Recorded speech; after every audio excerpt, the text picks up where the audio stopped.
Welcome back, watch fans, to the #1 channel for making huge money with watches. And today we're going to talk about the next Patek Tiffany dial. That's right.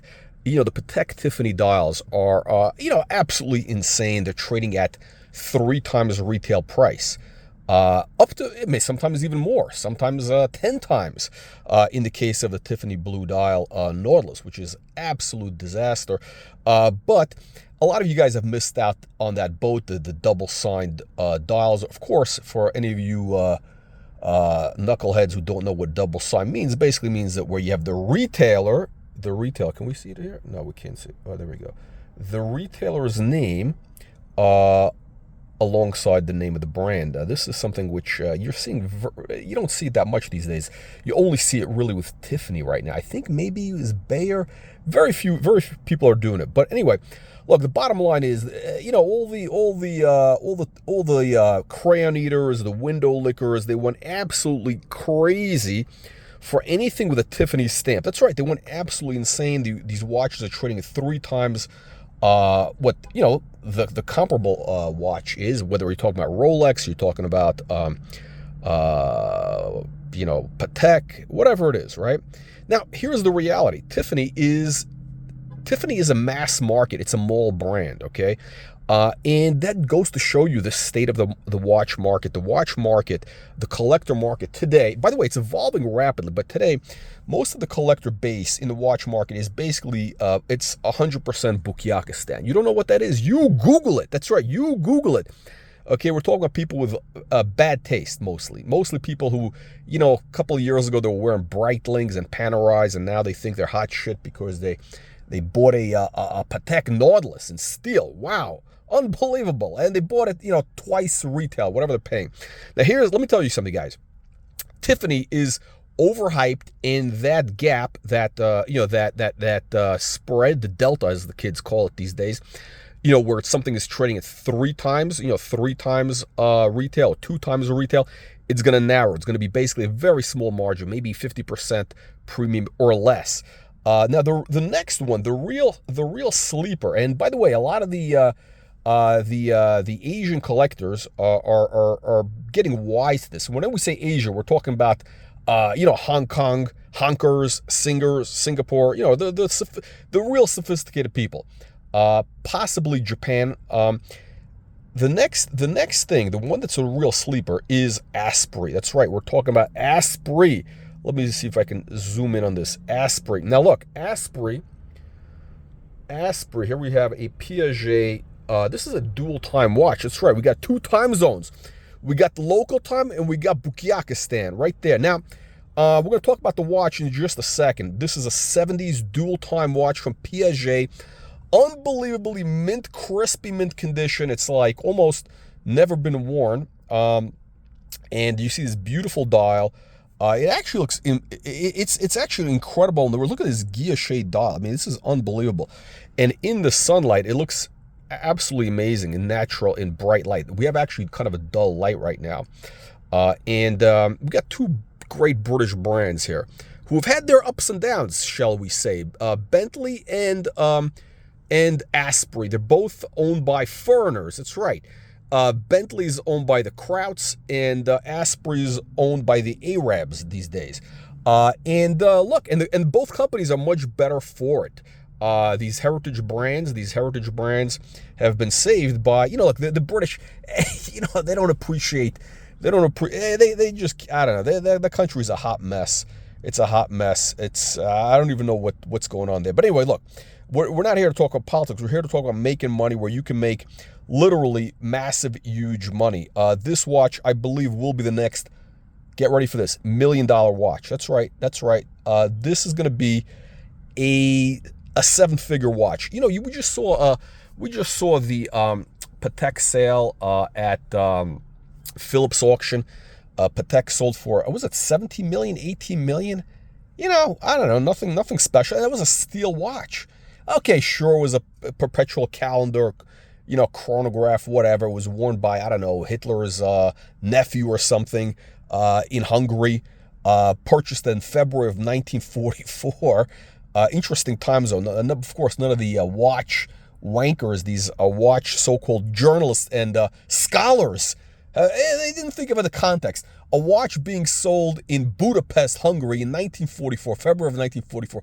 Gee, I wonder what was going on in February 1944 in Budapest. I wonder who was buying watches at that time. But anyway, look, that watch sold for 17 million. Let's talk about something interesting. Why is this watch going to be $1 million watch? By the way, a watch like this was selling for probably under 10 grand just not too long ago. The prices are absolutely exploding. We haven't even talked about gold yet. That's right. We're talking about oro. That's right. The gold market is on fire. I think we're actually going to hit probably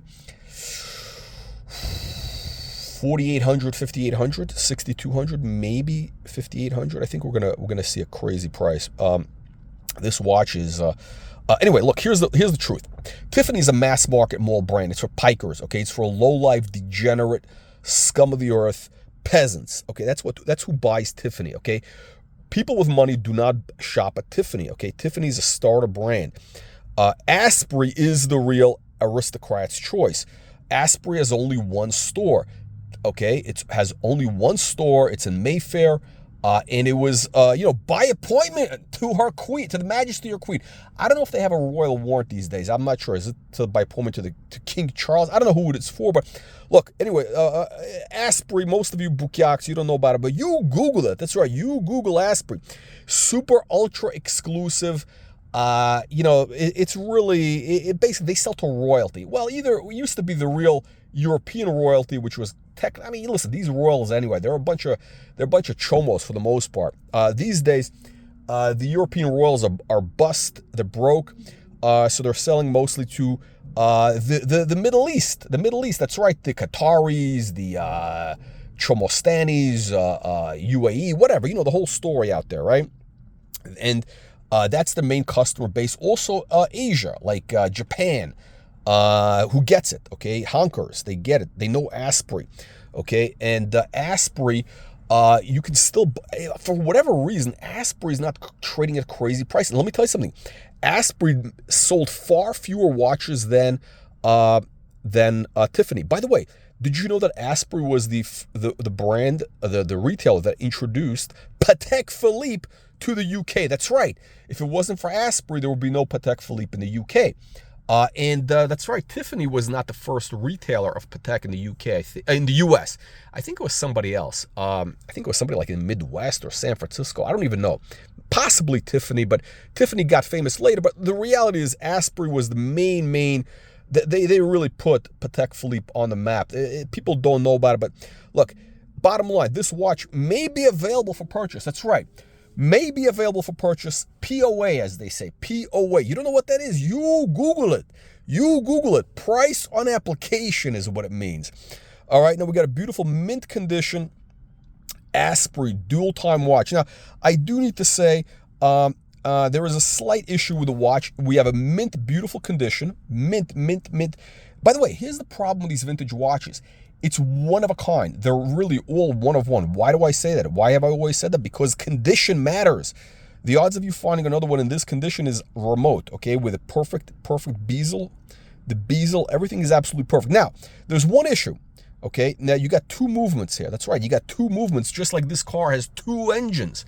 Yeah, you got two W6 or V6. I don't know, whatever it is. But this is a twin turbo, 12-cylinder. Okay, W6. This is a twin turbo watch. You got two Piaget movements in here. Okay, you got two movements. All right, as you see there, you got two crowns. They're independently set. Now, this is actually a feature. The one on the left is actually not working. I think it needs a balance wheel fixed. The balance wheel needs to be fixed. That's what happens. You know, this came from a dealer in Miami. We're not going to mention a name or whatever. Anyway, you know how these people are, these hubcap thieves in Miami. Yeah, so this needs to be sent in for service to get the balance wheel put in, and it's going to be working like new. But hey, look, the feature is this. You know, if you're a real aristocrat, you don't need to have two time zones working perfectly. You got to have the current time zone. Then you have one of your servants who's going to have, you know, he's going to be wearing like a watch or you know, whatever, an iPhone, which is going to give him 20 time zones. Okay, this is, you know, the reality is you should always have something not quite functioning. So that's actually a feature. It's kind of like when you have like a Henry Poole suit or a Anderson and Shepherd suit. Yeah, it's been worn for like 30 years. It's got some scuffs, moth eaten. It's some patches. That's the proper aristocratic look. Okay, you don't want to look like you just brand new. No, it's got to have some patina, as they say. Now, this watch is absolutely mint condition. The patina is the fact that the one of the movements needs a balance wheel. By the way, look at this. This thing has never been worn. You can see because this is the original buckle. There's no scratches. Are there? I can't even tell. There might be, but the P is in perfect condition. So this was never worn by some desk jockey doing spreadsheets and whatever he's doing, looking at I don't know, OnlyFans, while he's triple billing his customers. No, this was a real aristocrat's watch, always worn under the cuff.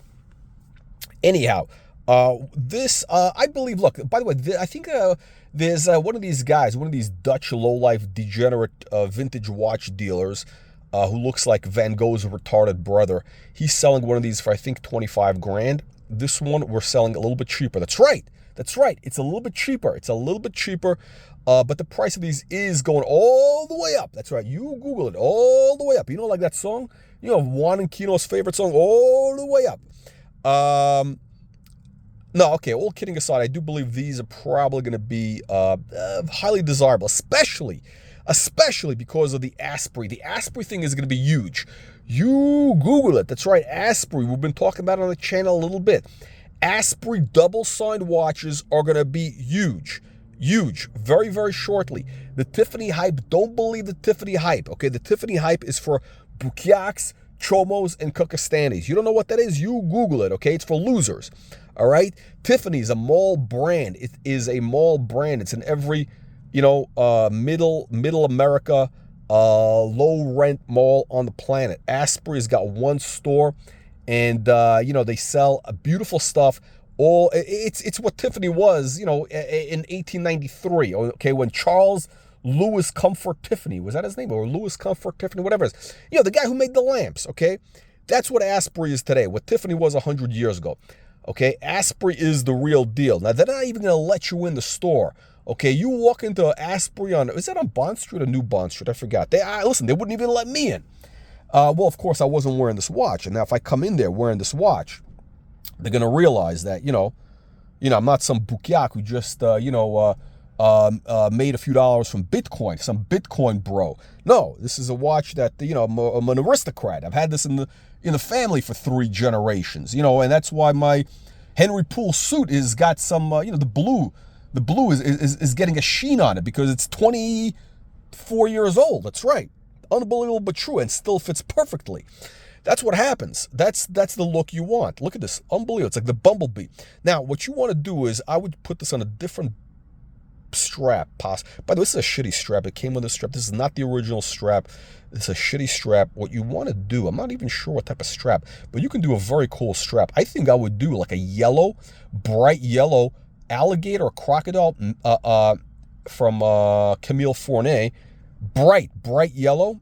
With the no stitching, the flat, what do they call that? Whatever it is, you know what I'm talking about. Yeah, it would be amazing. Or Shagreen Galushat from the other place, Jean Rousseau, in like maybe I don't know, some Stingray as the kids called. I'm not sure what color. I'm not sure what color would go, but you figure it out. Look at this. Look at these dials. Unbelievable. Okay, this is the look you want. All right. Let me know what you think. The punters, leave your nasty, vicious comments below. We'll see you on the next one. There we go. That's the sound of a proper W12 engine. Unbelievable but true.